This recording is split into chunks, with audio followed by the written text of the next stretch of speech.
Hola, pues todo tiene un final, ¿verdad? Un final que a veces es un principio. Si fuera este final un principio para todos entre ustedes, todos los que no hubiesen leído a Nemirovsky la leyeran, pues creo que sería para mí muy hermoso, desde luego. Creo que para Nemirovsky sería un modo de honrar esta existencia de lealtad a su vocación, de lealtad a sus principios.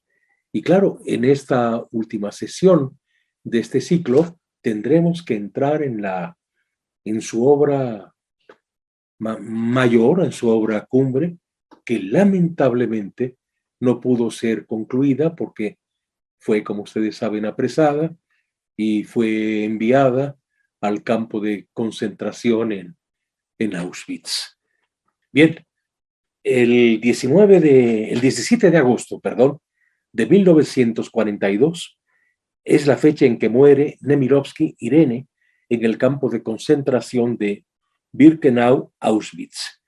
El 17 de agosto, que iniciamos este ciclo de pláticas, este ciclo de charlas sobre su obra, conmemoramos el 80 aniversario de su asesinato. Qué casualidad, qué coincidencia, ¿verdad?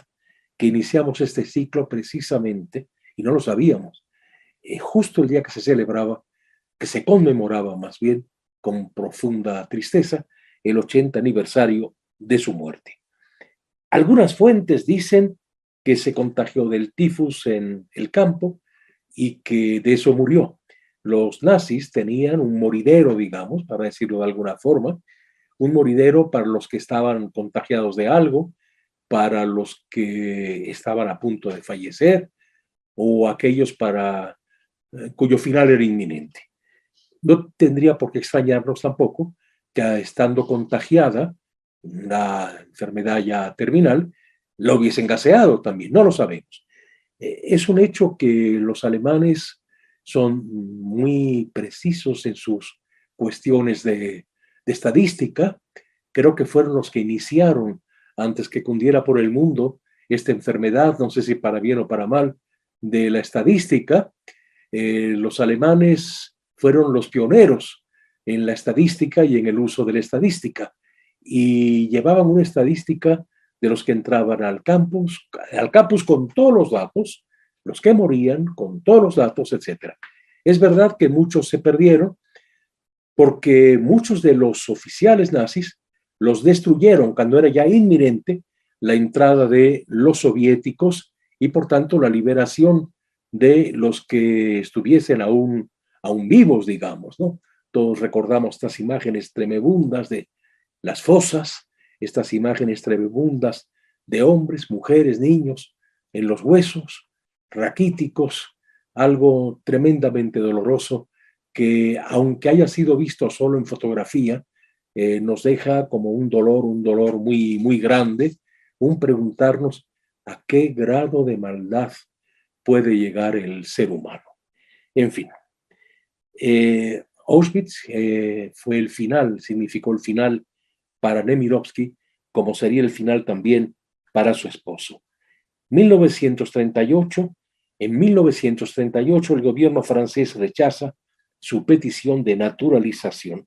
¿Se dan cuenta qué cosa tan terrible? Una mujer que se licencia, que hace sus estudios universitarios en Francia, que había enriquecido a las letras francesas, porque todo lo que escribió lo escribió en francés, y que le hayan negado la naturalización, es decir, la recepción, un mínimo de confraternidad, de agradecimiento, pues, a una obra que perduraría honrando, embelleciendo la lengua francesa. Bien, en 1939, un año después, el 2 de febrero del 39, es bautizada cristiana por un amigo de la familia, Monseñor Jica, obispo rumano.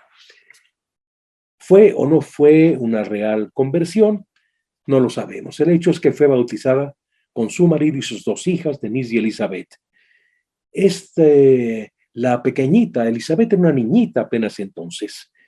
Hay que pensar que el obispo rumano, que seguramente sabía qué grado, qué consistencia tenía su fe, o si no la tenía, puede ser, nunca fue practicante del judaísmo, de los ritos religiosos judíos, y como dije en una sesión anterior, no he notado un fondo religioso en la obra de Nemirovsky.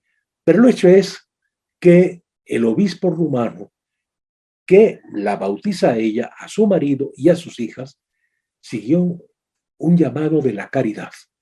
Y esto es radicalmente cristiano y esto es también, cuidado, radicalmente judío. Recuerden, creo que ya había traído a colación esto, que en la escritura y sobre todo en Isaías queda muy claro que todos somos, dentro de la Biblia hebrea, todos somos hijos de Dios.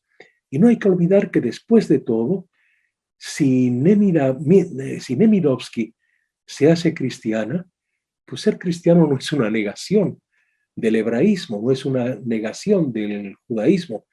Jesús nació judío, Jesús murió judío. De hecho, la única diferencia, que desde luego que va a ser una diferencia, si quieren ustedes, esencial, de Jesús de Nazaret, que siempre tenía presente la palabra de la Biblia hebrea, que siempre tenía pues presentes las escrituras, no hay que, no hay que olvidar que la única diferencia, la que provocó el escándalo, la que de hecho lo llevó a ser ejecutado, es la cuestión de la encarnación. Nada divide desde la raíz, desde el fondo de la cuestión, a cristianos con judíos y musulmanes como la encarnación, es decir, que Dios encarnara. Bien,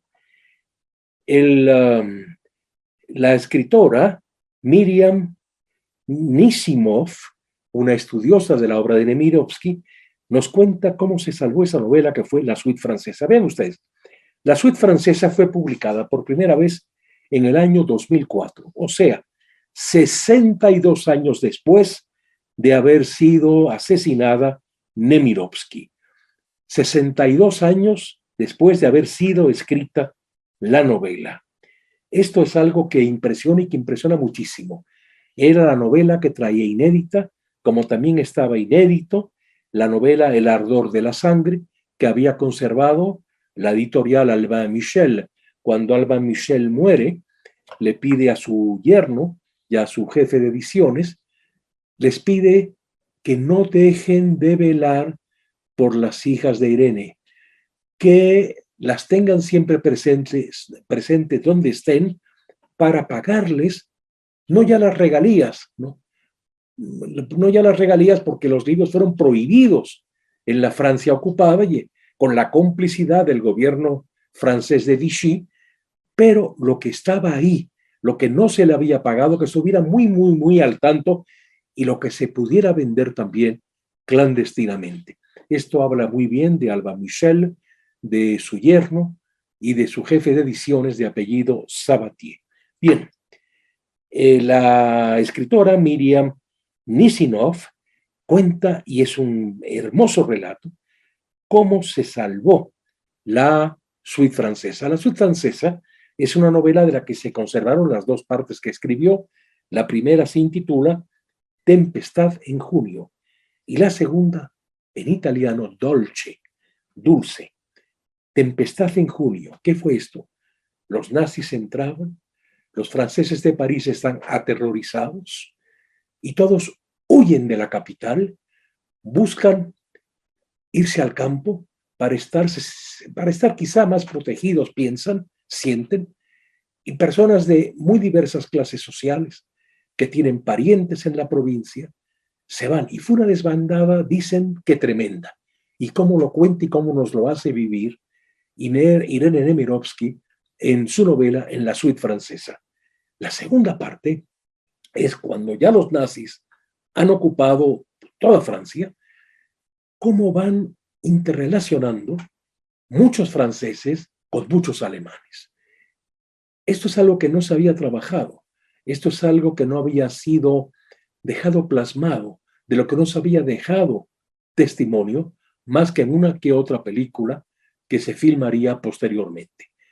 Pero no recuerdo ninguna película, no recuerdo ninguna novela posterior que entre tan a detalle y con tanta complejidad y con tantos matices como Nemirovsky en ese conjunto complejo de interrelaciones.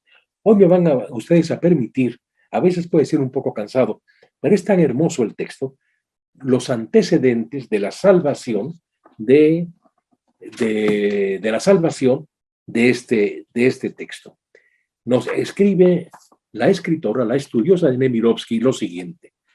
La víspera del inicio de la Segunda Guerra Mundial, el 1 de septiembre de 1939, Irene y Michel Epstein conducen a Denise y Elizabeth, sus dos hijas, a Issy-l'Évêque, en la provincia, con su niñera Céline Michaud, que era natural de ese pueblo. Esta confía a las niñas a los buenos cuidados de su madre, la señora Mitten. Irene Nemirovsky y Michel Epstein regresan a París, desde donde harán frecuentes visitas a sus hijas hasta que se establece la línea de demarcación en junio del 40. La línea de demarcación es la parte ocupada por los ejércitos nazis y la parte que por el armisticio gobierna los franceses. Esto que gobiernan es un decir, un gobierno colaboracionista, un gobierno no soberano, un gobierno finalmente independiente. El primer estatuto de los judíos, del 3 de octubre de 1940, les asigna una condición social y jurídica inferior que los convierte en parias. Ante todo define, basándose en criterios raciales, quién es judío a los ojos del Estado francés. Los Nemirovsky, que entran en el censo en junio del 41, son a un tiempo judíos y extranjeros. Michel ya no tiene derecho a trabajar en el Banco de los Países del Norte. Las editoriales arianizan a su personal y a sus autores. Quiere decir que si tienen sangre judía, sencillamente son expulsados, son echados, se quedan sin trabajo. Ambos, Michel e Irene, abandonan París y se reúnen con sus hijas en el Hotel de Voyageurs, el Hotel de los Viajeros, en Issy-l'Évêque, donde residen asimismo soldados y oficiales de la Wehrmacht. Eso significó que pudieron tener una relación en algún grado de proximidad con los ocupantes. En octubre del 40 se promulga una ley sobre los ciudadanos extranjeros de raza judía. Estipula que pueden ser internados en campos de concentración o estar bajo arresto domiciliario. Aquí me detengo. En la Francia del tiempo, por ejemplo, hubo figuras como el notable filósofo Henri Bergson, que fue premio Nobel de literatura. Era un filósofo, escribía muy bien y le dieron el premio Nobel. Gran escritor, pero sobre todo gran pensador. Con Bergson no se metieron porque, por un lado, era premio Nobel de literatura, habría hecho un escándalo terrible en el mundo. Los propagandistas nazis se verían muy afectados, pues si se publicaba en el mundo entero la noticia de que una de las grandes mentes del siglo XX había sido condenado, había sido enviado a un campo de concentración, había sido ejecutado, etc.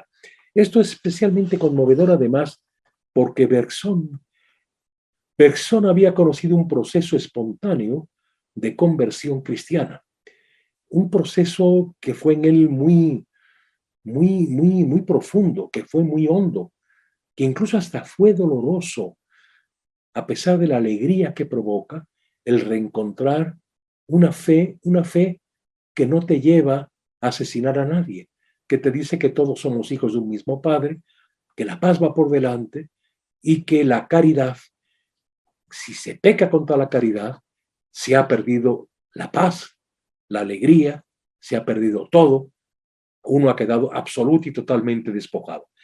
Es muy notable recordar que Henri Bergson, que estaba a punto de recibir el bautismo, él mismo lo escribe, él mismo lo deja consignado por escrito, Henri Bergson decide no convertirse oficialmente. Vean ustedes qué grandeza de persona. No convertirse oficialmente porque era como una traición. una falta de solidaridad básica con sus hermanos judíos. Algo que habla de la grandeza de ese notable pensador que el autor de la Evolución Creadora, así se llama la que sea quizás su obra máxima, ese hombre extraordinario que fue Henri Bergson. En fin, la partida de bautismo de los Nemirovsky no les resulta de ninguna utilidad. No obstante, la pequeña Denise, la hija, la cura de las hijas, hace la primera comunión. Cuando llevar la estrella judía se vuelve obligatorio, asiste a la escuela municipal con la estrella amarilla y negra bien visible, cosida sobre el abrigo. Cada vez que sale a la calle, está en peligro constante, ilegal, vean ustedes qué horror, de ser apresada. ¿Se imaginan ustedes el dolor de Nemirovsky? Una mujer tan sensible, una mujer tan intuitiva, una mujer que tenía esta capacidad, digamos, de adelantarse como una profetisa a lo que va a venir. Los grandes escritores han sido profetas en su tiempo. Cuando uno lee a Aldous Huxley, Mundo Feliz, cuando uno lee a George Orwell, 1984, allí tenemos una profecía de lo que va a venir. Cuando uno lee a Tirso de Molina y a todos los autores sucesivos que trataron aquel personaje que él creó, el Don Juan, están profetizando al depredador y a la globalización del depredador, como pasa en nuestro tiempo. Bien, tras haber residido un año en el Hotel Los Nemirovsky, por fin encuentra una amplia casa burguesa para alquilar en el pueblo. Michel escribe una tabla de multiplicar en verso para su hija Denise. Irene, muy lúcida, no tiene ninguna duda de que el desenlace de los acontecimientos será trágico. Piensen ustedes, reflexionen un momento, qué terror. No tiene a quién acogerse. Muchos judíos no la querían. Y no la querían porque algunos de sus personajes judíos son terribles. Y para aquellos judíos convencionales y buenas conciencias y bien pensantes, le estaba haciendo el juego, pues, a sus enemigos. Estas almas simples siempre acusan a cualquiera que es disidente, que ve diferencias, que matiza, como alguien que está haciendo el juego al enemigo. Esto sigue pasando actualmente y en prácticamente todo el mundo, sobre todo cuando hay gobiernos autoritarios, gobiernos verticalistas, gobiernos finalmente excluyentes. ¿Se imaginan el miedo? Sus hijas con la estrella de David aquí marcada, andando por las calles, ellos mismos con su estrella de judíos que los mostraba como judíos, andando en la cotidianidad, sabiendo que en cualquier momento podían ser aprendidos y podía ser sencillamente el final. Irene, muy lúcida, no tiene pues ninguna duda de que el desenlace de los acontecimientos será trágico, pero no deja de escribir. Ah, qué cosa, no deja de escribir. Ahí estaba trabajando en su suite francesa. Escribe y lee mucho. Todos los días después del desayuno sale de su casa. En ocasiones camina hasta 10 kilómetros antes de encontrar un lugar que le convenga. Entonces se pone a trabajar. Vuelve a salir a primera hora de la tarde después de comer y no regresa hasta el anochecer. Desde 1940 hasta 1942, las ediciones Alba Michel y el director del periódico antisemita Gringoire aceptan publicar sus novelas cortas con dos seudónimos, Pierre Neret y Charles Blanca. Es decir, los editores que se atreven a publicarla se la juegan y con un cierto sentido de supervivencia le piden que acepte un seudónimo para ellos, claro, ellos cuidarse y que ella siga estando viva. Qué amor en el fondo a la literatura, aparte del aprecio a la persona. Bien, la primera novela, la primera parte de la novela suite francesa se llama Tempestad en junio. En contrapunto se narran las vidas de las familias de la alta burguesía, es decir, en forma de contrapunto. Recuerden ustedes que la novelística en contrapunto, empiezo contando la vida de la familia Rodríguez, pongo un ejemplo inventado. En la segunda parte hablo de Olga González. En la tercera parte vuelvo a la familia anterior. En una cuarta hago que se encuentren. Hay algo que los liga en la acción novelística, etc. La novelística de contrapunto fue creada por dos grandes autores, uno John Dos Passos en una gran novela, Manhattan Transfer, y luego que lleva esa forma al clímax, digamos, y a la máxima posibilidad de provocar un efecto en el lector, un efecto que cautiva al lector, que atrapa al lector, que no le deja soltar el libro, que se molesta si le hablan por teléfono, porque está metidísimo en el libro, en este tejido de seres humanos, de escenarios diversos, etc. La lleva a la perfección el inglés Aldous Huxley en su novela Points and Counterpoint, punto y contrapunto. Se lo digo por si alguien que está con nosotros en este momento es joven, sueña con escribir. Qué bonito, ¿eh? Soñar con escribir, qué miedo produce. ¿Podré, no podré? Es que me gustaría ser un contador de historias, que finalmente eso es un novelista. Bueno, que lea cualquiera de estas dos novelas, porque es una técnica magnífica que luego va a desarrollar extraordinariamente bien Carlos Fuentes en La región más transparente del aire. Por cierto, es una técnica que cualquier novelista joven debe conocer. Es una forma, digamos, ¿qué diré yo?, de reto, ¿no?, de desafío estilístico. Poder escribir una novela en contrapunto en que uno se vaya envolviendo en las acciones de diversas personas, de diversos escenarios, y cómo se van entretejiendo, se van encontrando los unos con los otros, etc. Si algo lamentamos, bueno, lamentamos primero la muerte de Nemirovsky, pero si algo lamentamos, que no haya podido terminar esa suite francesa, que iba a tener 3 partes más. Si algo lamentamos, es todas las expectativas que tenemos de esos seres que empiezan a encontrarse en la segunda parte, y qué va a ser de ellos, cómo van a vivir, si se mantienen vivos, la parte final de la ocupación alemana, de cómo van a vivir al final, si llegan a la firma de la paz, ¿qué va a pasar con ellos? Esos encuentros de existencias que se han quedado en una promesa. Bien, Tempestad en junio, pues, nos va presentando esas familias que van a ser protagonistas de la novela. Por un lado, la familia Perricón, del escritor, la familia Perricón, que es una familia de la altísima burguesía del tiempo, de la altísima burguesía francesa, donde hay industriales, donde hay curas, donde hay propiedades en el sector rural, etcétera, etcétera.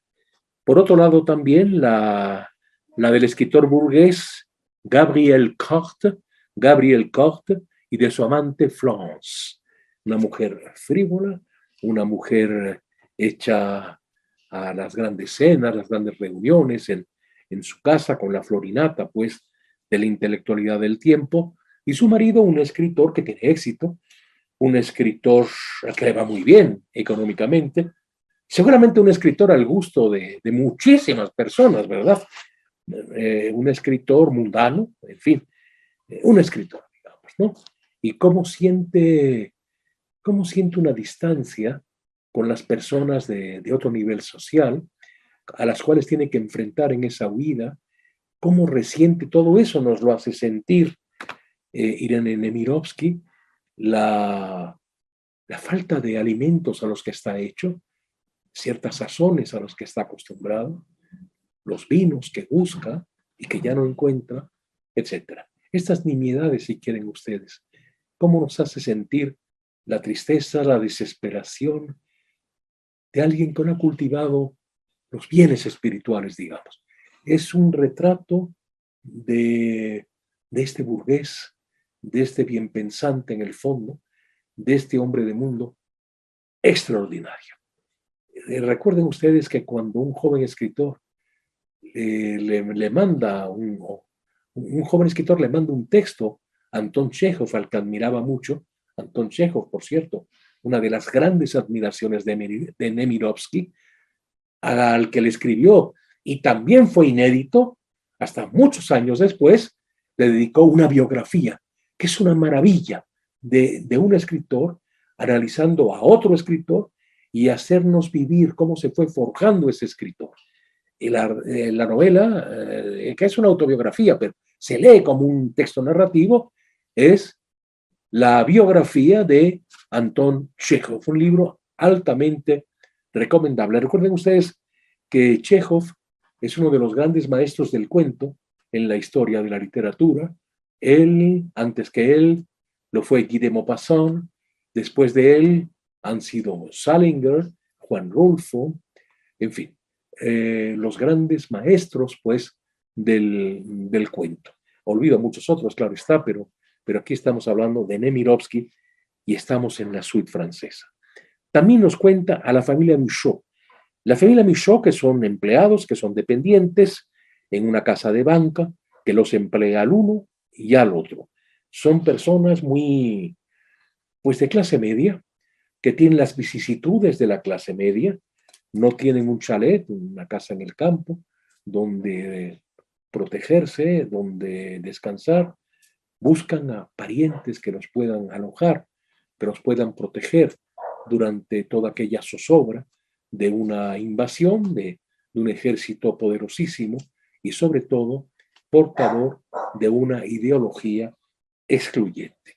Son franceses que quieren a su país, que han tenido la muy buena educación que suelen tener los franceses, o que solían tener los franceses, una educación en historia, una educación en letras, etcétera.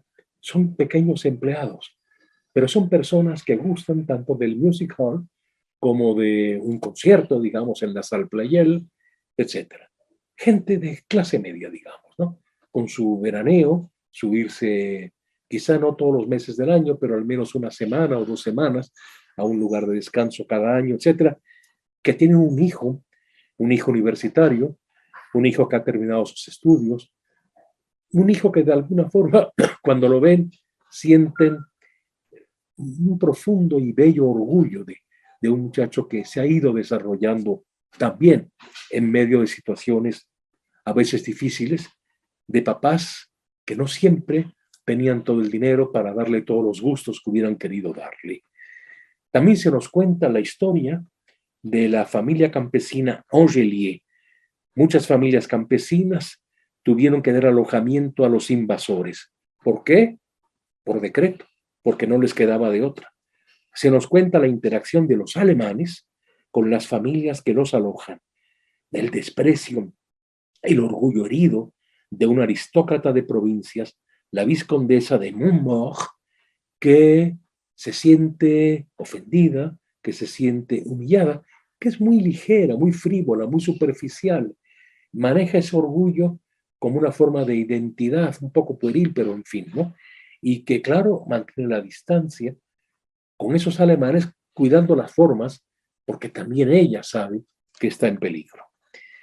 Notabilísimo que Irene Nemirovsky nos hace vivir las interacciones de franceses de todas las clases sociales, viviendo además ella dentro, cuando se expresa a través de cada personaje, viviendo además sus genealogías, su historia familiar, su historia, en fin, social, haciendo suyas las historias de esas personas, de ese país que no fue originalmente el suyo y en el que de hecho no llevaba tantos años.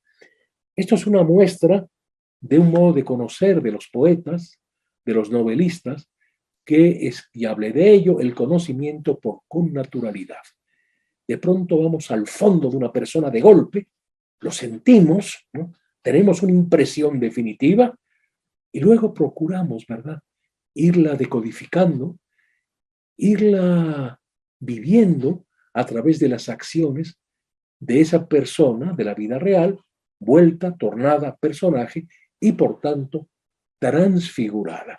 Es decir, es el novelista que de pronto se siente que se ha tomado posesión de su alma, una persona que no es él y que sin embargo logra resaltar el carácter dinámico de esa personalidad, le da un sentido, es decir, crea una máscara que obedece a lo real pero es lo que le da la consistencia que se planta en la mente del lector. Conocimiento por connaturalidad. Por ejemplo, si alguien vio esto como un ejemplo que me parece que puede ser muy didáctico.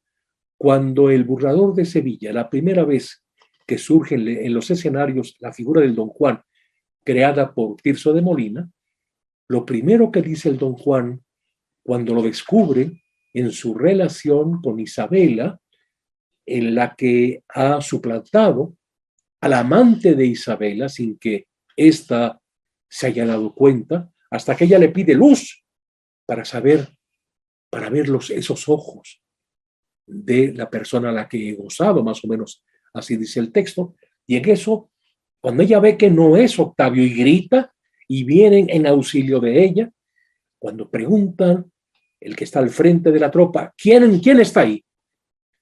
Y don Juan va a decir, un hombre sin nombre, un hombre sin identidad, un hombre sin raíces. Esto es conocimiento por connaturalidad. 400 años antes de Freud, nos ha descrito Tirso de Molina al depredador, al que pasa por encima del otro, al feminicida, al que el otro solo tiene sentido para ser usado, para ser ofendido y para ser humillado. Es la forma de conocimiento de la literatura. Y es sorprendente que Irina Nemirovsky, nacida en Ucrania, entonces parte del Imperio Ruso, exiliada en Francia, en tan pocos años de residir en Francia, haya podido describirnos, hacernos vivir a tantos franceses y que puede situarse, de hecho, en sus antecesores, en la huella que ha dejado la historia de Francia en ellos, etc. Es algo magnífico. Es que vean ustedes, la literatura, la novela específicamente, es una vía del conocimiento, una vía profunda y única del conocimiento. Si uno procura conocer al ser humano desde la sociología, uno conocerá leyes que más o menos determinan, que en buena medida condicionan, pero para hacer ¿qué diré yo? Este tumulto de hechos humanos comprensibles, inteligentes, verosímiles, se tiene que establecer una ley. Pero bueno, los seres humanos son muy distintos. Digamos que cada quien vive el hecho que todos vivieron, pero lo vive y lo siente de un modo diferente. Si alguien quiere conocer al ser humano desde la psicología, pues hombre, se le podría decir que si hay un complejo de Edipo que es explicativo, que da una cierta luz sobre un problema humano, pero que hay tantos complejos de Edipos diferentes como seres humanos que lo padecen. Si algo nos hace sentir de veras, nos da la vía para el conocimiento de las existencias, es la novela, porque no tiene que establecer ninguna ley, sencillamente mostrar esas existencias en su desarrollo, con sus contradicciones, con sus sinsentidos, con la aparición de lo irracional dentro de ellas, etc. La novela es una forma del conocimiento, una forma muy profunda y única del conocimiento, y por eso grandes científicos como fue el fundador del psicoanálisis, como fue Sigmund Freud, dependían tanto de la literatura y tanto las grandes obras literarias les habían hecho ver los padecimientos, las latencias, las instancias interiores de los seres humanos que acudían a su consultorio. Nemirovsky poseía esta facultad de penetrar en el otro. Si ustedes le preguntan qué ven a nivel conceptual, seguramente no sabrían qué decir. Pero lo que sí saben es vivir a lo largo de determinado número de páginas existencias distintas y darlas con una radical verosimilitud. Les voy a poner otro ejemplo también para que quede claro esto que entiendo por conocimiento, por connaturalidad. En el gran poema, uno de los grandes poemas de la lengua española, Muerte sin fin, el autor, como ustedes saben, fue José Gorostiza, En Muerte sin fin se da la mejor descripción, la visión más profunda de lo que es la inteligencia. Páramo de espejos, soledad en llamas. Hay por lo menos 17 definiciones válidas dentro de diversas escuelas psicológicas de lo que es la inteligencia. Pero en el fondo, ¿qué es la inteligencia? Eso es lo que da la literatura. La inteligencia, el conocimiento, la penetración en el ser de los seres humanos, en lo que esconde la realidad, eso da múltiples visiones y también de algún modo reseca. Páramo de espejos. Son tantas las visiones, son tantas las posibilidades que el ser humano de pronto se siente estéril, de pronto se siente deslumbrado, de pronto no sabe dónde está la verdad, se da cuenta que son muchas las vías para la verdad, que seguramente hay muchas posibilidades de que cuestiones contradictorias sean asimismo verdaderas, etc. Páramo de espejos, soledad en llamas. Es decir, el ir al fruto de las cosas nos hace sentirnos solos, impotentes, nos recuerda aquello de Sócrates, solo sé que nada sé. Y la virtud de Nemirovsky es que la vida fluye a raudales, impetuosa en sus páginas, en la descripción no de uno, sino de prácticamente todos los personajes de todas sus novelas. Esto es lo que el novelista aporta, pues, al conocimiento, lo que el novelista aporta a la sociedad. Bien, la familia Angelier es una familia campesina, es una familia de campesinos prósperos y a donde llegan también alemanes que recibe la orden, la señora Angelier, que tiene que recibirlos. Lucille Angelier es la esposa del hijo de la dueña de la señora Angelier. Lucille Angelier es la esposa de Gaston Angelier. Pero en esa casa se va a alojar el teniente Bruno von Falk. Y Bruno von Falk es, provoca pues, se provoca un encuentro personal entre él y la hija, perdón, y la nuera de la señora Angelier. Vamos a oír, porque cuando hablamos de un novelista es muy importante oír la escritura del novelista. Les voy a leer un fragmento extraordinario que nos da noticia, pues esto se hace presente, el arte de contar de Irene Nemirovsky. Al llegar la noche, Lucille, o sea, la esposa del señor Angelier, la nuera de Angelier. Lucille se sentía rara en su enorme habitación vacía. Antes Gastón, que está lejos, seguramente preso, Gastón es su marido, el hijo de la señora Angelier, antes Gastón dormía allí, se desnudaba, gruñía, maltrataba los cajones. Aquí no hay ninguna idealización del marido. Es un campesino, es un hombre rústico, es su marido y de alguna forma, dada la mentalidad del tiempo, su dueño. Era un compañero, una criatura humana. Ahora hacía casi un año que estaba sola. No se oyó un ruido. Fuera todo dormía. Inconscientemente Lucille aguzó el oído, esperando percibir algún signo de vida en la habitación contigua, ocupada por el oficial alemán. Pero no oyó nada. Puede que todavía no hubiera vuelto, o que la gruesa pared ahogara los sonidos, o que estuviera inmóvil y callado como ella. Al cabo de unos instantes, percibió un roce, un suspiro, luego un tenue silbido, y se dijo que estaba en la ventana, contemplando el jardín. ¿Qué estaría pensando? No conseguí imaginarlo. Por más que lo intentara, no podía atribuirle las reflexiones, los deseos naturales de un individuo normal. No podía creer que contemplara el jardín inocentemente, que observara el espejo del vivero. En él se adivinaban silenciosas formas plateadas, las carpas para la comida del día siguiente. Está eufórico, se dijo Lucille, recordando sus batallas, está imaginando sobre él.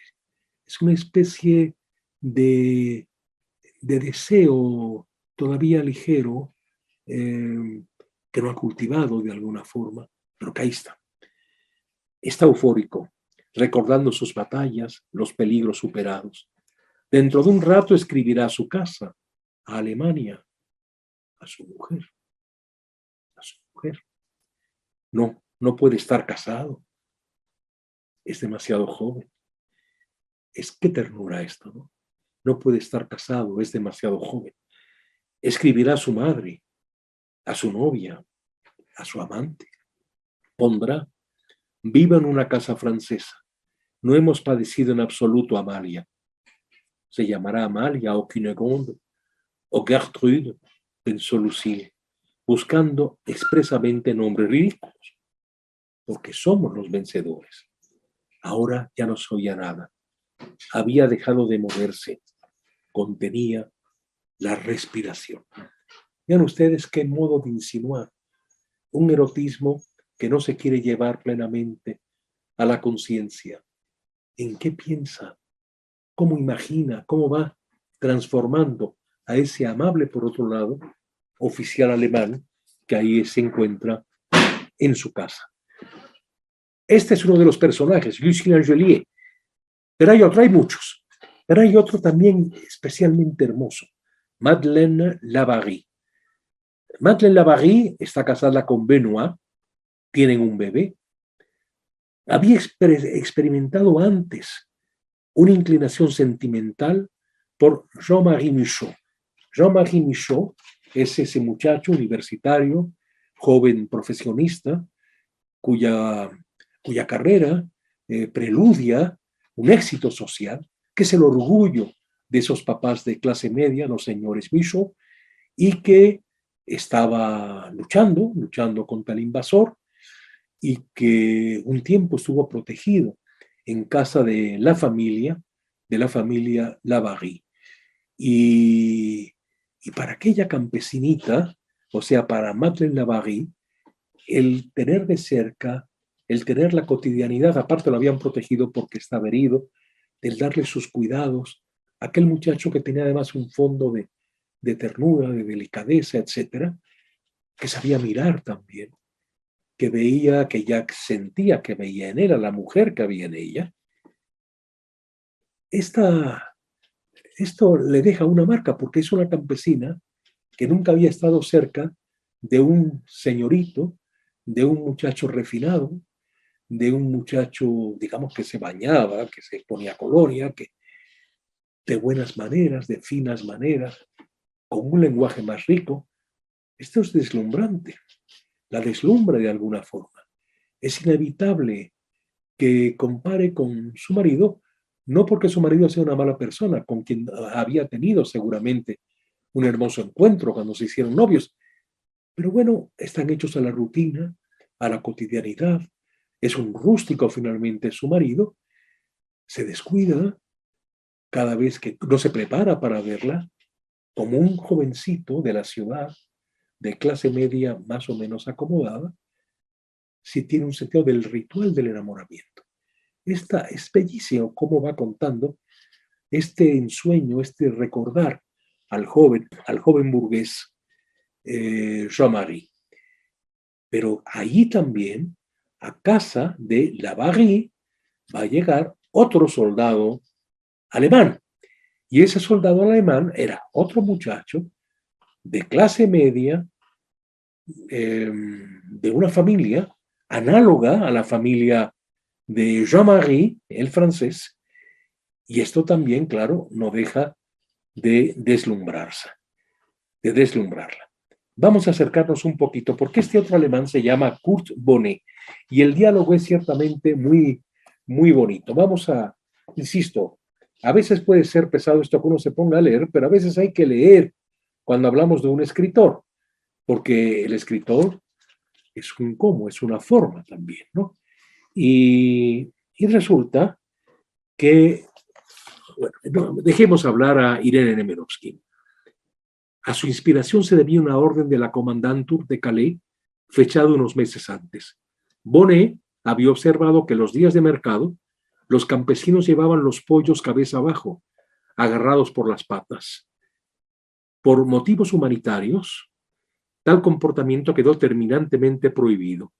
Los campesinos no hicieron el menor caso, lo que aumentó la aversión de Bonnet por los franceses, entre comillas, incivilizados y vanos, que por su parte estaban indignados ante semejante bando, colocando junto a otro que informaba de la ejecución de 8 hombres en represalia por una acción de sabotaje. Esta parte de brutalidad de la guerra, de prejuicios negativos con el otro, franceses con respecto a alemanes, alemanes con respecto a franceses. Pero acercámonos a Madeleine Lavary en su primer diálogo con el alemán alojado en su casa. Él le ha preguntado cómo se llama. Ella dice Madeleine Lavary. Yo, dice él, Kurt Bonnet. Como ve, es un apellido francés. Mis antepasados debían de ser compatriotas suyos, expulsados de Francia en tiempos de Luis XIV. Hay sangre francesa y palabras francesas en nuestro idioma. Aquí me detengo. A raíz de la sujeción y la humillación de los protestantes en tiempos del cardenal de Richelieu, cuando Luis XIV vuelve otra vez, porque Richelieu, después de cercarlos, de humillarlos en La Rochelle, en el puerto de La Rochelle, les llama a los protestantes, los hugonotes, desear en Francia hacer una paz y les da un lugar, pues, en las cortes. Luis XIV vuelve a los tiempos anteriores a Richelieu de un fuerte catolicismo y de un catolicismo excluyente. Entonces, los protestantes franceses, o muchos de ellos, se fueron hacia la frontera, hacia Alemania, y muchos encontraron refugio, una buena acogida, muchas facilidades en lo que hoy es la ciudad de Berlín. De aquí que en Berlín, entre los prusianos, Berlín era la ciudad más importante de Prusia, una parte de Alemania, y se desarrolla y son, de hecho, los creadores de la prosperidad industrial, agrícola y comercial de Prusia. ¿Quién lo iba a decir, verdad? Prusia, que luego sería el centro de Alemania cuando la unificación en tiempos de Bismarck, a fines del siglo, a fines de los últimos 30 años del siglo XIX. Pero buena parte de aquella prosperidad se debió a los protestantes muy trabajadores, con mucho sentido del deber y de la austeridad, de la severidad con respecto a la vida humana, una vida en que había que mantener a raya el cuerpo. Toda esta disciplina alemana puritana de hecho, tuvo su origen en los protestantes que huyeron de Francia ante la posición radicalmente católica formal, digamos, del rey Sol, del rey Luis XIV. En fin, en Francia, dice Kurt Bonnet, también hay sangre alemana. Pero en la tierra y desde 1914. Pero no se atrevió, lo mejor era callarse. Era extraño, dice ella, porque ella es la que le dice, claro, en Francia también hay sangre alemana. Le habría gustado responderle, pero en la tierra y desde 1914, es decir, muertos, asesinados en batalla por los alemanes. Pero no le dice, tiene un cierto pudor de decirle. Era extraño, escribe Irene Nemirovsky. No odiaba a los alemanes, no odiaba a nadie, pero cada vez que veía aquel uniforme parecía convertirse ella, que tan libre y orgullosa había sido siempre, en una especie de astuta, cautelosa y asustada esclava, llena de habilidad para adular al vencedor y luego escupir a sus espaldas. Ojalá revientes, como hacía su suegra, que al menos no sabía fingir ni contemporizar con el invasor, se dijo Madeleine, avergonzada de sí misma. Arrugó la frente, adoptó una expresión glacial y apartó un poco la silla para darle a entender que no deseaba seguir hablando con él y que su presencia la incomodaba. Él, en cambio, la miraba complacido. Como muchos hombres jóvenes sometidos desde la infancia a una dura disciplina, se había acostumbrado a ocultar su ser íntimo tras una rígida arrogancia exterior. Opinaba que un hombre digno de ese nombre, debía ser de hierro. Por lo demás, así era como se había mostrado en la guerra, en Polonia y en Francia y durante la ocupación. Pero obedecía no tanto unos principios como la impetuosidad de la extrema juventud. Madeleine le calculaba unos 20 años, pero aún tenía menos. Había cumplido los 19 durante la campaña de Francia. Se mostraba benévolo o cruel según la impresión que le causaran las cosas y las personas. Es decir, no hay tampoco ninguna idealización, nos está metiendo a las contradicciones que hay en el interior de una persona y al mismo tiempo una persona bien educada que está cumpliendo su deber en esa ocupación, ha sido educado para eso, además para obedecer, pero es un hombre que ha tenido una familia más o menos amorosa, un hombre que le han cortado también sus sueños, no le ha quedado de otra más que ir al ejército, si no era un desertor y lo mataban, y ella empieza a sentir esta, ¿qué diré yo? Este embeleso que provoca, que un ser se te abra, que un ser empiece a hablar de sí, y ella misma a mostrarse a sí misma y en su misma contradicción. Ojalá, dice ella, tuviera yo la fuerza de mi suegra. Ojalá pudiera yo denostarlo, no saludarlo, irme cuando él apareciera. Ay, y sin embargo hay un encanto en este joven Kurt Bonnet que hace bella en ella.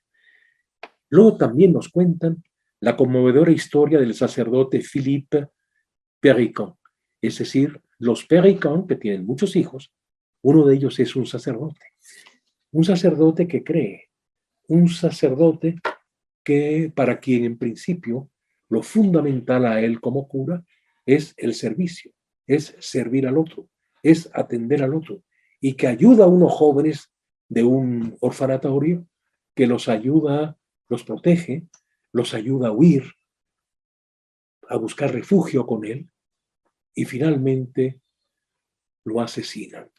Esta es la brutalidad que han ido viendo en el camino, que de pronto no resisten una autoridad, no resisten a alguien que por su bien ha puesto algunas reglas y lo matan. Pero que haya podido entrar también a un sacerdote, al interior de un sacerdote, que de veras cree en lo que se ha comprometido, que de veras es un hombre de fe, que de veras es alguien en quien la esperanza está viva y que todo ello se resuelve en el ejercicio de la caridad, que es tan contrastante con la brutalidad que estos jovencitos, estos niños, adolescentes, han visto en su camino. También nos hace vivir Irene Nemirovsky la humillación de esos franceses, tocados por el rebajamiento de una derrota, con la multiplicidad de matices que distinguen a unos de otros. El hecho es que gracias a Denise Epstein, la hija mayor de Irene Nemirovsky, se salvó las dos partes que había escrito ella de la suite francesa. Cuando finalmente logró la publicación en la casa de Noël, imagínense ustedes, 62 años más tarde, Denise puso esta dedicatoria. Desde el recuerdo de mi madre y mi padre, por mi hermana Elizabeth Gilles, por mis hijos y mis nietos, y para todos los que conocieron y conocen todavía hoy el drama de la intolerancia, esta memoria para transmitir. Los editores quiero decir a ustedes que el libro no lo dio a conocer antes Denise por varios motivos. Primero, tenía mucho miedo de leerlo. Perdió a su madre, se le fue su madre, ella estaba protegida por la señorita Michaud, la institutriz, la que había sido de hecho su niñera, había sido enviada por esta mujer que celosamente las cuidó a ella y a su hermana, la había llevado a un convento de monjas. Las monjas descosieron la estrella de David para no comprometerlas, y las monjas les cambiaron el nombre a las dos, a Denise y Elizabeth, para que no tuvieran un nombre judío, un apellido claramente de origen judío. Aquí me detengo un momento. En tiempos de la guerra, y esto era terrible, cualquier persona cuyo apellido fuese también el apellido de familias que seguían siendo judías, se pensaba que podían tener en años o en siglos anteriores un origen judío. Y no es que corriesen por eso mismo peligro, pero desde luego se iba a vigilar si tenían prácticas judías, a ver si de verdad no eran judíos. Tenían que ir a la prefectura de las ciudades francesas por miedo, tenían que ir a pedir, imagínense ustedes qué humillación, qué terror, ¿no? Tenían que ir a pedir un certificado de pureza de sangre, tenerlo en su casa y mostrarlo. Y claro, para tener ese certificado tenía que haber una investigación en los lugares donde la familia hubiera residido y que estuviesen las actas de nacimiento y de bautismo en la parroquia del lugar. Un ejemplo conocido de alguien que tuvo que pasar por esto fue el notabilísimo cantautor y gran compositor de la canción francesa Charles Trenet, que alguien que no lo quería seguramente, dijo que ese apellido era de origen Trent y que era de origen judío.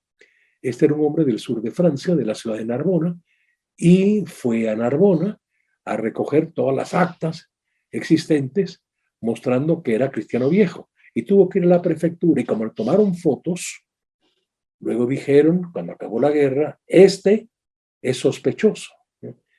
Porque fue a la Gestapo a pedir, ¿no? a presentar, ¿no? sus actas para que le dieran un certificado de que era un viejo cristiano. Esto hizo que Trenet se tuviera que ir a los Estados Unidos, donde pasó muchos años antes de regresar a Francia, por la sospecha que caía sobre él de haber sido colaboracionista, pero como de muchas otras personas. Vean ustedes la tensión que se vivía en Francia en aquellos años, lo absurdo y lo irracional que eran aquellos requisitos, pues, de los alemanes. Quiero también decir una cosa.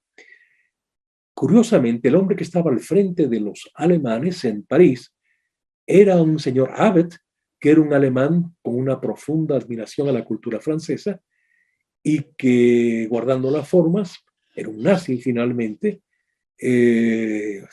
frecuentaba a la alta sociedad intelectual, de los intelectuales franceses, de los filósofos, de los escritores, protegió a más de uno sobre quien pudiera caer la sospecha. Vean ustedes qué situación, ¿no? De tensión en la que se vivía, pues, en aquel momento, pero también que hizo que muchos no mostraran, y eso es para humillación de los franceses, que no mantuviesen una actitud de negación de lo que era una dictadura, de lo que era una forma de opresión por lo mismo, ¿no? Y ahí la fueran llevando, porque muchos de esos, que desde luego no eran nazis, que no eran fascistas, pudieron trabajar, porque Abbott tenía esa veneración, digamos, a las bellas artes, a la cultura, y era un conocedor de las letras francesas, de la historia cultural de Francia. Recuerden ustedes, eso se cuenta en el reportaje Art de París del general al que le llega la orden de Hitler directamente, cuando ya la derrota es un hecho, de quemar los grandes monumentos de París. Y von Scholitz, que era un alemán, era un nazi, sí, pero un alemán educado, era un alemán que frecuentaba pues las bellas artes, siente que eso no puede tolerarlo, que eso no puede permitirlo y que nunca va a destruir esas muestras de alta cultura de la que abundan, pues, como todos sabemos, en la ciudad de París. Vean qué vivir, ¿no? Haciéndose violencia a sí mismo, con miedo, ¿no? Defender una verdad puede significar tu final, desobedecer puede significar tu final, aunque tardes la desobediencia, para ver si llega antes el final y luego saber también, porque has visto horrores, porque seguramente ya has dudado de que va a haber castigo sobre ti, que va a haber venganza o justicia sobre ti. Momentos límites. Y cuando esto lo hacemos vivir en nosotros, decimos, madre mía, qué fidelidad a la vocación, a ejercer la vocación de novelista y ser capaz de matizar, de ser capaz de ver la problemática de cada quien, hacernos ver a todos, hacernos conscientes de que para bien de la humanidad, el novelista tiene una misión, ser fiel a la verdad, le duela a quien le duele, moleste a quien molesta. Si el novelista es el revelador de la existencia en su complejidad, si nos da en efecto lo que no nos puede dar ni la sociología ni la psicología, es alguien que no puede decir, sí señor, como quiera usted señor, ni someterse al gusto de los otros. Fiel a sí mismo, le entiendan o no le entiendan, guste o no guste. Imagínense ustedes en todo este horror que vivía cotidianamente, cómo esta mujer pudo escribir este grueso volumen, que es una parte solamente de lo que pudo haber sido su novela mayor y que sigue siendo una gran novela por las dos partes que ella llegó a escribir, que es la suite francesa. Pero no solo eso, también en aquellos años de su obra escribió su extraordinaria vida de Chekhov, escrita esa autobiografía como escribe un novelista, por un encuentro afectivo, por una connaturalidad con el alma de Chekhov. Es decir, lo va leyendo desde el interior, lo va convirtiendo en un personaje con toda su lucha por toda la lucha que tuvo Chekhov, no solamente por ser fiel a sus sentimientos en su creación de personajes, en su creación de historias, sino también por ser un médico y un gran médico, por ser fiel a su vocación de médico, a ser un médico que al mismo tiempo que era un médico de cuerpos, era también y fue también un médico de almas. Tiene la capacidad, ¿no?, de reencontrar en su infancia y en su adolescencia su amor por las obras de Chekhov que tanto le revelaron lo que había dentro de ella misma. Bien, la admiración, pero desde que los alemanes iniciaron las leyes antisemitas, los editores, por eso hablo de la admiración que le tuvieron sus editores, Hasse, que andaba medio mal ya de la cabeza y que dejó la editorial porque sus herederos la tomaron, porque el papá andaba en otro mundo, pues, ¿no? De Noël, que publicó también muchas de sus novelas importantes, y finalmente Albin Michel, que estaba preocupadísimo, cuidando que le llegara protección a las hijas. Bien, la admiraron, pero desde que los alemanes iniciaron las leyes antisemitas, publicaron sus obras, como ya dije, con seudónimo y pagándole regalías vía interpósita persona, y sacaron de circulación las ediciones originarias. ¿Por qué? Porque podían ser intervenidos y podían perder, pues, lo que era su modus vivendi y además el sentido de su vida, porque estos editores sí son hombres de negocios, claro, pero son algo más. Son estos editores serios, son personas que aman todo aquello, en fin, aquello que dan a conocer. Son editores que procuran leer lo que llegaba a su editorial.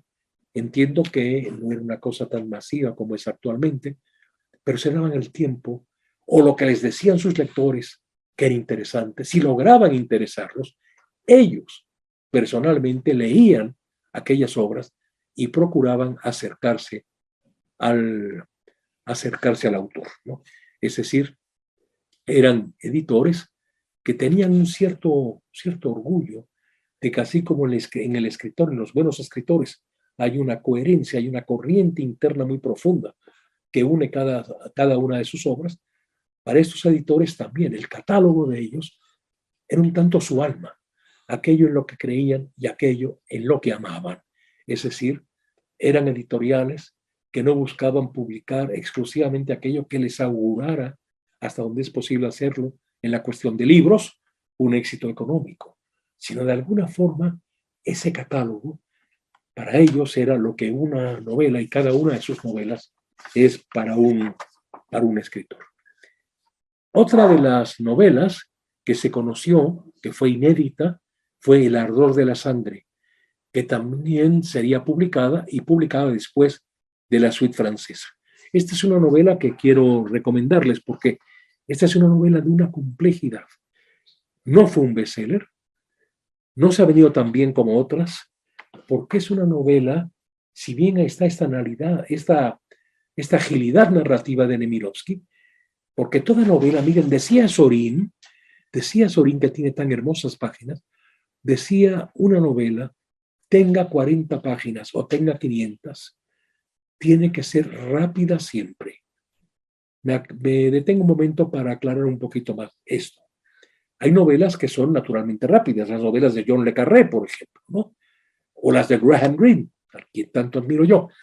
Pero hay novelas muy largas. Y alguien me dirá, oiga, pero ¿cómo? ¿Qué tiene de rápido La montaña mágica de Thomas Mann? Y a esto yo respondo, mire, usted no va a leer La montaña mágica en el metro, ¿no? Ni en el autobús, ni va a tomar un autobús que va de México a Tijuana a leer La montaña mágica. La montaña mágica requiere silencio. La montaña mágica requiere soledad. La montaña mágica requiere de en algún modo hacer en uno el tiempo de los enfermos, de los internos, en un hospital de montaña, donde están los tuberculosos y diversos enfermos de cosas muy serias. Requiere entrar a ese tiempo, pero cuando uno en esas condiciones, uno entra a la montaña mágica, uno no puede soltar la montaña mágica que va tomando posesión del alma de uno como lector. Sí, todo novelista, escriba 40, todo verdadero y auténtico novelista, escriba 40 o escriba 400 páginas, siempre hay un flujo, hay una rapidez, una eficacia, pues, en su escritura. El ardor de la sangre, imagínense ustedes, nos habla de dos triángulos. El triángulo de Colette, Jean y Marc. Jean es el marido de Colette, que va a ser asesinado. Colette es la hija de Hélène. Bueno, y Marc es su amante, Jean es su marido, Colette es la mujer, en este caso, de este triángulo. El otro es el de la madre de Colette, con Silvio y con François, casada con Montrifou, que es un hombre muy viejo, con el que Hélène se había casado por cuestión de solicitación de Montrifou, porque François se había ido, porque está lejos, por tener una situación económica, etc. Pero Hélène, a quien ame con quien sueña es a François, que le escribe de vez en cuando hermosas cartas. Y cuando François llega y regresa, ella siente que cuanto muera su marido, ella se irá con François. En aquellos tiempos no podía imaginarse otra cosa. Es una familia de burguesía, en un pueblo, una pequeña ciudad más bien, en la que todos se conocen, hay una presión social muy poderosa, etc. Pero luego llega Silvio. Silvio, que es de hecho el que cuenta la historia, es un solitario, que ha regresado al país natal ya grande, que le parece deseable Hélène, que empieza a colmar la soledad de Hélène y que, sin más, va a tener una relación con Hélène y al mismo tiempo va viendo con una ironía muy fina cómo el mito del amante François, con quien algún día se casará, sigue alimentándolo contradictoriamente Hélène. Es una novela de la complejidad de sentimientos humanos, de la no definitividad de lo que en principio se ha planteado como destino de cada personaje. Es pues uno de los cuadros más vivos de la complejidad de las relaciones amorosas. Una novela que exige, para degustarla, de corazones sólidos. Nada es perfecto, parece decirnos. El ardor de la sangre es el anti-bestseller. Los modos en que los seres humanos buscan maquillar la realidad, mentirse a sí mismos, mentir a los demás. Silvio es el que ve la realidad, pero Silvio no está comprometido con nadie. En ese sentido tiene la libertad de poder actuar, de poder formar parte de un triángulo, no tiene ningún compromiso legal con nadie, está viviendo su libertad y al mismo tiempo la tristeza de una vejez que ya ha llegado y que lo lleva a despedirse de lo que habían sido sus gozos de antaño. Esta sí, la suite francesa, pero toda la obra de Nemirovsky obedecen a lo que se escribió en el periódico Le Monde, el gran periódico Le Monde de la obra de Nemirovsky. Escribió el cronista de Le Monde, su ausencia radical de sentimentalismos y de autocomplacencia, de humanismo políticamente correcto, dan a la narración, a las narraciones de Irene Nemirovsky, un vigor extraordinario. Y con esto quiero cerrar. Complejidad de los personajes, agilidad narrativa, descripción sucinta del carácter dinámico de un pueblo, de un barrio, de una calle, etc. Todas características de los novelistas de excepción, de los mayores novelistas. Hay algo que nos regala la suite francesa, que es cuando leemos, además de haber leído las dos partes que existen, los apuntes de diario de ella, de lo que ella pensaba escribir, uno se llena no solo de ternura, sino que suelta la imaginación. Y uno va escribiendo en su mente los que serían la parte tercera, cuarta y quinta de esa novela que finalmente no pudo escribir por las circunstancias últimas, límites que le tocaron vivir y que la llevaron pues a la muerte, una muerte horrorosa, lejos de sus hijas, lejos de su esposo, con ese dolor terrible porque su marido hizo lo que pudo por encontrarla y fue tan ingenuo o estaba tan seguro de que era un banquero próspero, etcétera, estaba tan seguro que llegó a escribirle nada menos que al mariscal Pétain, que había sido héroe de la Primera Guerra Mundial y que era el autor del armisticio y del colaboracionismo con los alemanes, pidiéndole que busquen, que localicen que ha sido aprendida su mujer. La respuesta que tuvo a los 2 días fue que lo apresaron a él, que fue también a parar a Auschwitz, donde también murió. Las hijas se salvaron, Elizabeth, la más chica, la que casi no conoció a su mamá, de las cosas que había oído y que le habían llevado a múltiples nostalgias, ensoñaciones. Estaba haciendo una novela. Y por esto, por respeto a esa novela, que iba a reconstruir de alguna forma lo que en sus sueños fue su madre, fue por lo que Denise, la hija mayor, no llevó a ninguna editorial la novela, la tardó un poquito más. Luego Elizabeth muere. Denise es responsable de que la obra de su madre se conozca y gracias a la publicación de la suite francesa fue posible que luego se publicara El ardor de la sangre y posteriormente todas las obras de Irene Nemirovsky, que son un buen volumen y que habían dejado de publicarse y de leerse. O sea, que esta gran escritora fue durante 62 años prácticamente una desconocida, no solo en Francia, sino en todas partes. Y actualmente no podemos sino llenarnos de gozo de que la vida de ella no fuera en vano para todos nosotros, de una generación o de muchas generaciones posteriores, y que esa obra hoy en día la podamos leer, que la podamos leer nosotros en español, los franceses en francés, los italianos en italiano, etc. Y tendrá, ¿no?, supongo yo, que traducirse a muchas más lenguas. Espero también, ¿no?, que en Israel se difunda esta obra, que nos habla de la complejidad del ser humano y sobre todo, qué difícil es juzgar, qué difícil es enjuiciar, qué injustos solemos ser cuando no nos cruzamos de hombros ante la magnificencia por su misma complejidad de la existencia humana. Les agradezco mucho que hayan estado presentes en estas sesiones que hoy que hoy terminamos. Uy, hay tantas novelas de las que me hubiera encantado poderles hablar también, Kirillov, etcétera, pero el que mucho abarca poco aprieta y tiene uno que concentrarse, digamos, en algún eje, ¿no? Y eso hemos procurado hacer y muchísimas gracias de haberlo compartido con nosotros.